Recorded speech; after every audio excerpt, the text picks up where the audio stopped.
За сайн байна уу? Та бүхэндээ энэ өдрийн мэндийг хүргэе. За бидний цуврал хичээлийн 3 дахь сэдэв бол манжин эрх хичээл үеийн Монгол юм аа. За тэгэхээр эзэлтийн ерөнхий шалгалтын бас нэг чухал агуулга бол монголчууд манжин эрх хичээлд орсон үеийн тухай байдаг. За тэгэхээр энэ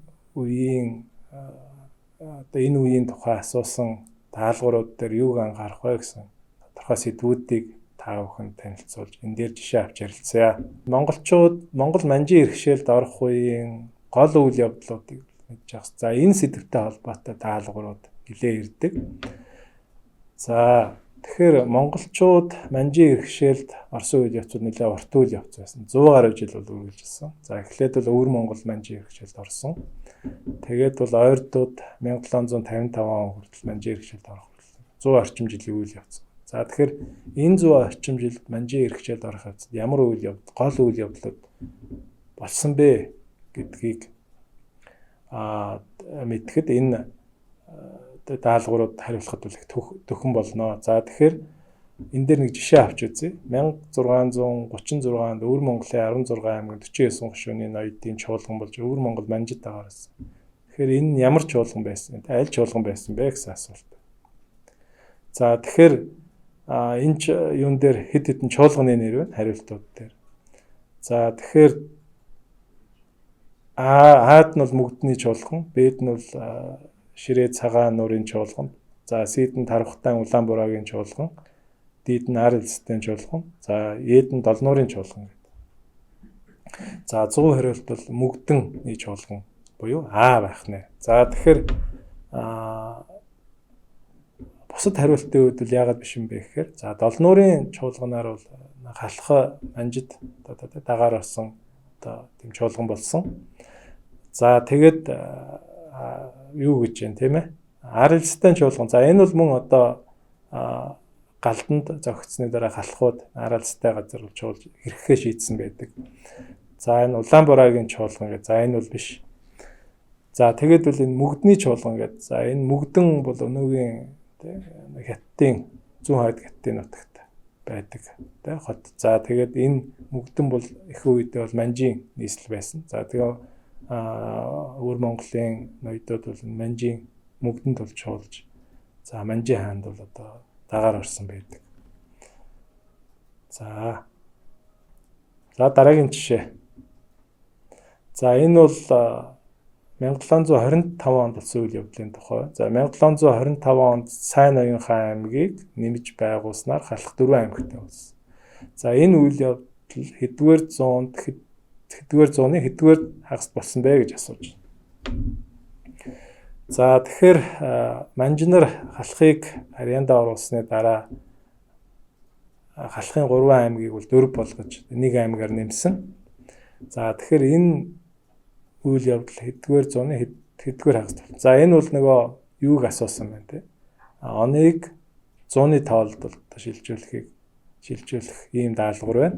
За тэгэхээр энэ даалгаврын хариулт нь болохоор Е 18 дугаар зууны 2 дугаар хагас. За 1725 он гэдэг маань 18 дугаар зууны 1 дугаар хагас юм аа. За тэгэхээр манжин үеийн агуулгатай холбоотой бас нэг чухал сэдэв бол манжин үеийн төр засгийн захиргааны байгууламж юм аа.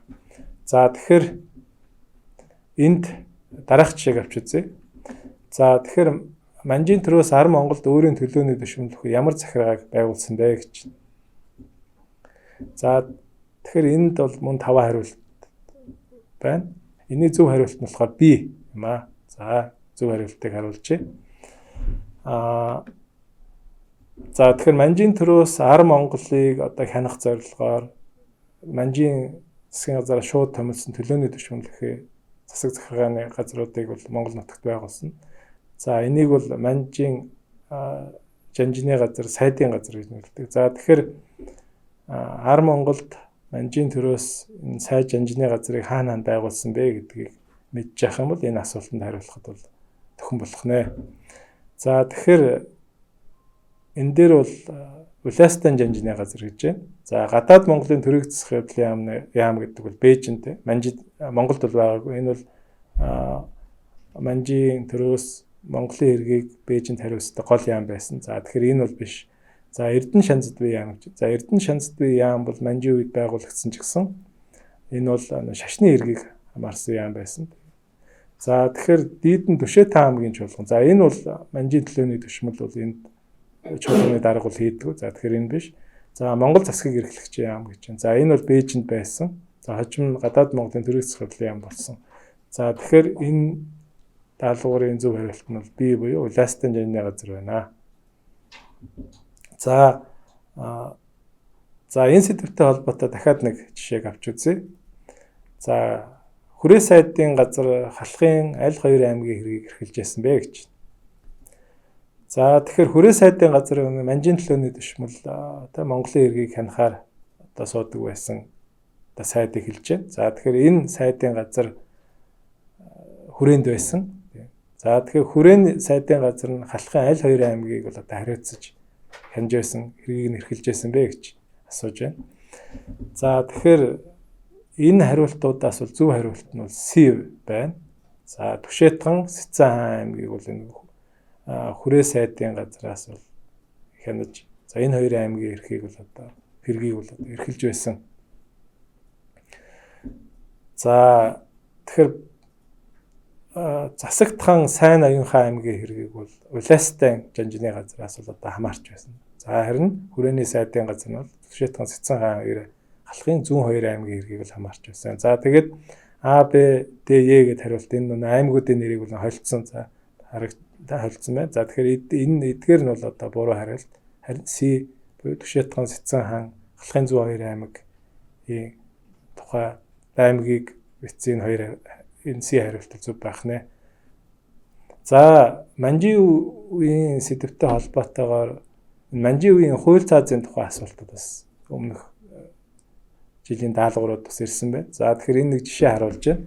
За энэ зурагт Манжийн 9 ирүүний энэ зураг Манжийн 9 ирүүний алиг нь харуулсан байна вэ гэж. За Шаахад, Хонгор азраг, Сийдэн Тойпо суулгах, Дийдэн Сараалж, Төөнөр. За тэгэхээр манай сурагчид энэ Манжийн үеийн хууль цаазын тухай энэ мэдээ асуултанд хариулахын тулд Манжийн үед Монголд ямар хууль цааз хэрэгжиж байсан. За шинээр ямар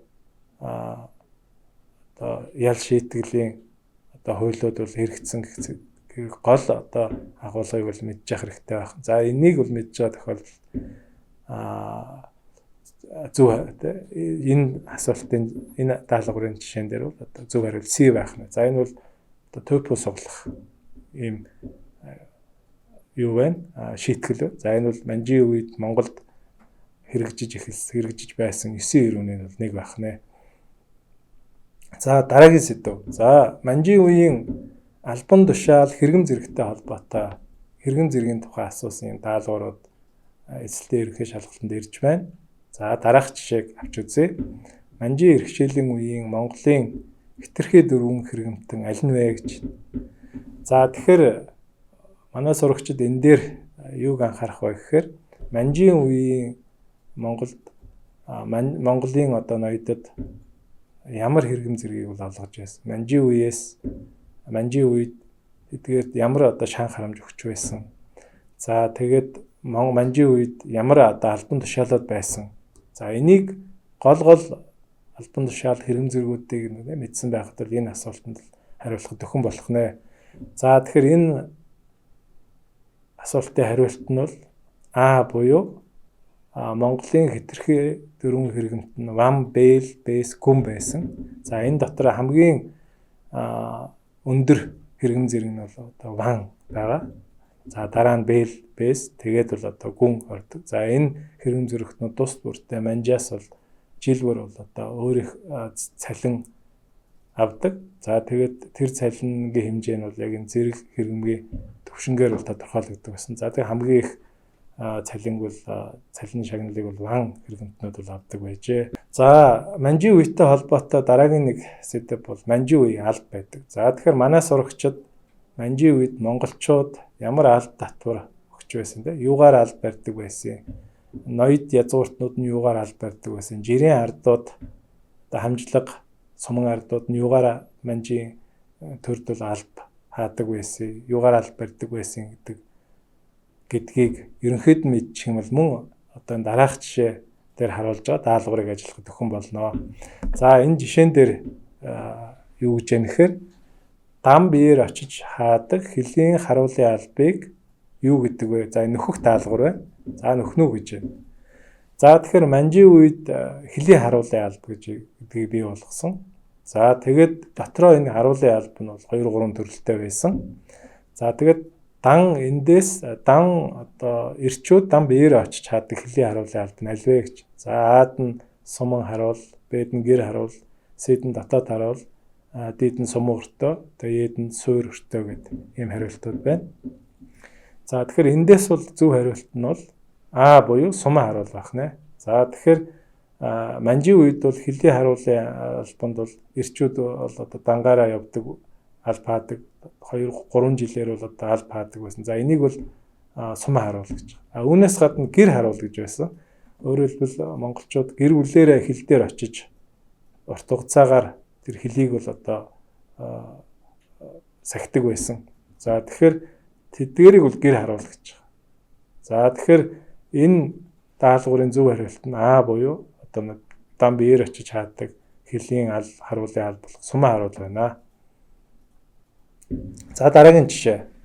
За монголчуудын зүгээс манчин улсад залгуулдаг төрөл бүрийн албатаас хамгийн хүнд хүч нь ямар алба байсан бэ гэж. За тэгэхээр сурагчид маань манжин үеийн алба татваруудаас хамгийн их монголчуудыг зовоож байсан, чирэгдүүлж байсан тэр алба юу байх байсан бэ гэдгийг мэдэх юм бол энэ асуултанд бол хариулахад амархан болж байна. За тэгэхээр манжийн үед бол Монголын язгуурт ноёдооч алба хаадаг. Лам нар бас одоо тодорхой өөр тохирсон албыг бол манжийн хаанд байдаг. Мөн жирийн иргэд бол одоо хамгийн хүнд хүчээр албыг бол хаадаг байсан.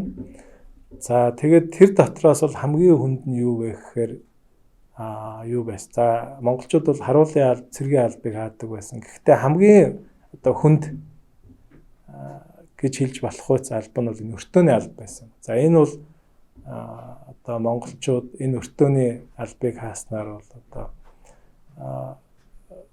юуны хувьд маш их одоо хүнд албанд бол нухлагдж байсан байдаг. За цаг наргүй энэ албанд бол одоо хааж хүм алгүй бол одоо зүдэрч байсан тухай сурвалжид бол тэмдэглэсэн байдаг. За тэгэхээр энэ асуулт, энэ даалгаврын зөв хариулт нь Е буюу өртөөний алба байх нэ. За 9 цагааны албыг бол язгууртнууд манжийн хаанд барьдаг байсан. За Бээжинд шасаалах албыг мөн язгууртнууд манжийн хаанд барьдаг байсан. За сүрэг адуулах алба бол бас гэж байсан. За тарилангийн алба гэж байсан. За эндээс хамгийн хүнд хүчээр монголчуудыг чирэгдүүлж зовоож байсан алба нь бол өртөөний алба юм аа. За дараагийн нэг сэдв. За энэ бол манжийн үеийн нийгмийн бүтэц давхраа. За тэгэхээр сурагчид маань манжийн үед Монголын нийгмийн бүтэц давхраа ямар болсон бэ гэдгийг ерөнхийд нь ойлгоод авчих юм бол энэ асуулт нь мөн одоо хариулахад хэлбэр болно.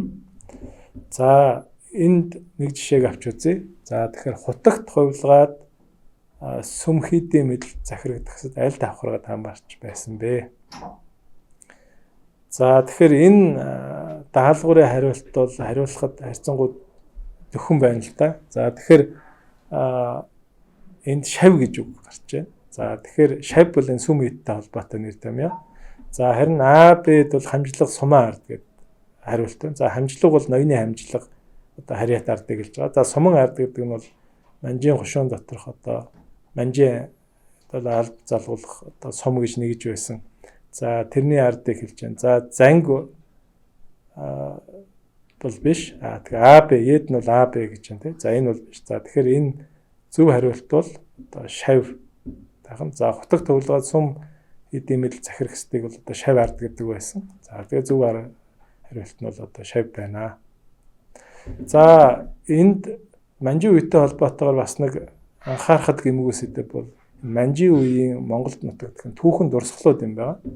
За тэгэхээр өмнөх даалгавруудад бас ийм сэдвтэй асуулт ирсэн байна.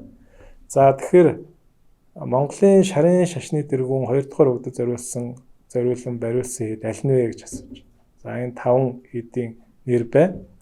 За эндээс 2 дугаар богдод одоо зориулж манжийн манжийн төрөөс ямар хэд байгуулсан бэ гэдгийг мэдчих юм бол хариулт нь С буюу дам даржаалан байна. За тэгэхээр Монголын анх дугаар богд зан базрын дараа 2 дугаар богдоор тодорсон.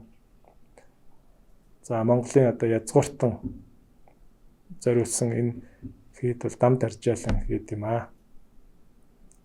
За энэ удаагийн хичээл ингээд өндөрлж байна. За дараагийн хичээл хүртэл баяртай.